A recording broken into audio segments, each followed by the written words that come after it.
আসসালামু আলাইকুম আরহামতুল্লাহি ওয়া বারাকাতুহু।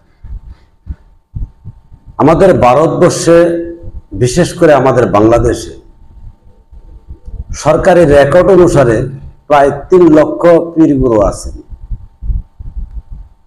তো পীরগুরু অনুসারী যারা আছেন তারা নির্দ্বিধায় চোখ বুজে বিশ্বাস করেন, মানেন যে আপনার গুরু একজন কামেল আল্লাহওয়ালা ব্যক্তি।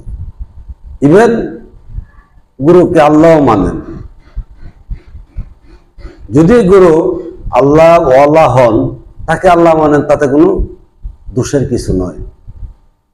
কিন্তু বাস্তবতায় এই 3 লক্ষ গুরু যদি আল্লাহওয়ালা হয়ে থাকেন, আমাদের ভূখণ্ডের আয়তনটা কত? ৫৫,৫৯৮ বর্গ কিলোমিটার।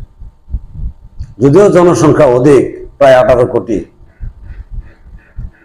এই 30 লক্ষ কামেল এবং 30 লক্ষ কামেলের অনুসারী, তারাও কামেলের অনুসারী হিসাবে, আল্লাহওয়ালা লোকের অনুসারী হিসাবে যে নীতি নৈতিকতা এবং আদর্শ আমাদের সমাজে থাকার কথা, ওই আদর্শ অনুসারে ইউরোপ আমেরিকার লোকেরা বাংলাদেশে শান্তির জন্য আসার কথা।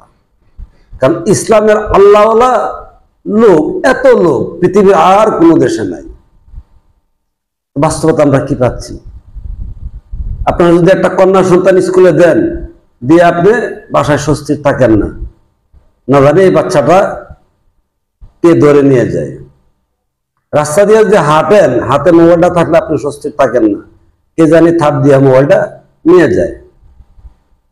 তদ্রুপ কোনো অফিস আদালতে যদি যান, এমন কোনো মন্ত্রণালয় নেই সেখানে দুর্নীতি, ঘুষ, বাণিজ্য চলতেছে না। আমার কথা হলো, এই যে বাংলাদেশে 3 লক্ষ গুরু আল্লাহওয়ালা কামেল আছেন, তারা কি কামেল আল্লাহওয়ালা না মাফিয়া? এটা আমার প্রশ্ন রেখে গেলাম। কারণ পৃথিবীর ইতিহাস থেকে আমরা দেখতে পাই, কোন দেশে যদি একজন রাসূল আসেন, ওই দেশটার আমূল পরিবর্তন হয়ে যায়। হয়তো 1 বছর, 2 বছর বা 10 বছর সময় লাগতে পারে। প্রত্যেকটা নবী রাসূল যে দেশে গেছেন, এই দেশটার আমূল পরিবর্তন ঘটেছে। আর এখন যদি বলেন ওলিয়া উলিয়ারা রাসূলের উত্তরসূরি, এটা ভুল।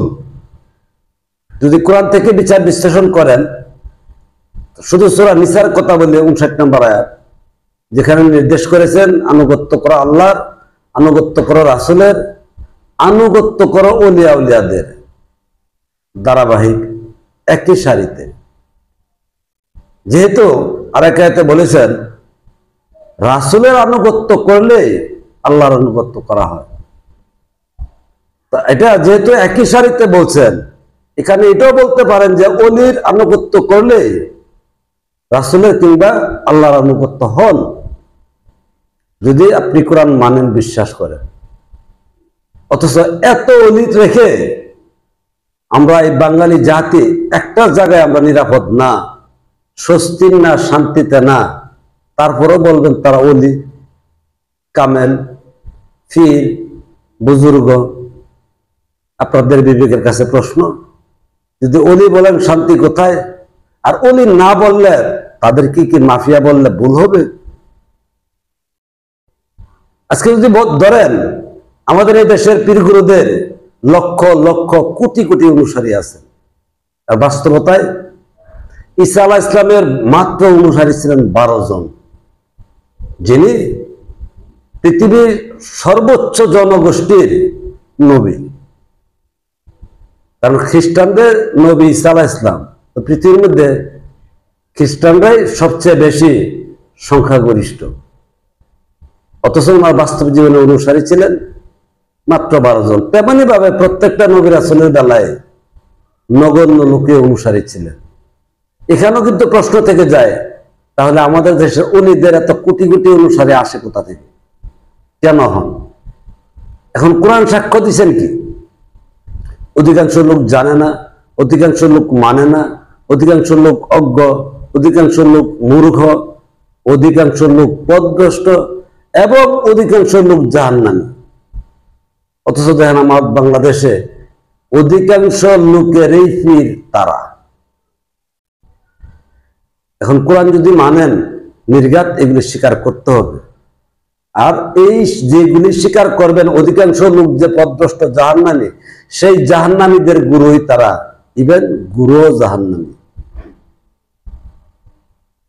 অনাদিকাল নবী রাসূলগণ যখন এসেছেন, নবী রাসূলগণদেরকে নাস্তিক, মুরতাদ, কাফের যত তকমাগুলি আছেন, এটা নবী রাসূলদের দিতেন। কারা দিতেন? এই পীর গুরু এবং মোল্লা মৌলবীরা। যদি ভালো করে ইতিহাস জানেন, তাহলে ইতিহাস খুঁজে দেখুন, হযরত মুহাম্মদ মুস্তাফা সাল্লাল্লাহু আলাইহি সাল্লামকে মক্কা থেকে বিতাড়িত করেছিলেন কারা? এই পীর গুরু মৌলবীরা। অর্থাৎ কাবা শরীফের মুয়াল্লিম যারা ছিলেন, তারাই চক্রান্ত করে নবী করিম সাল্লাল্লাহু আলাইহি সাল্লামকে মক্কা থেকে বিতাড়িত করেছেন।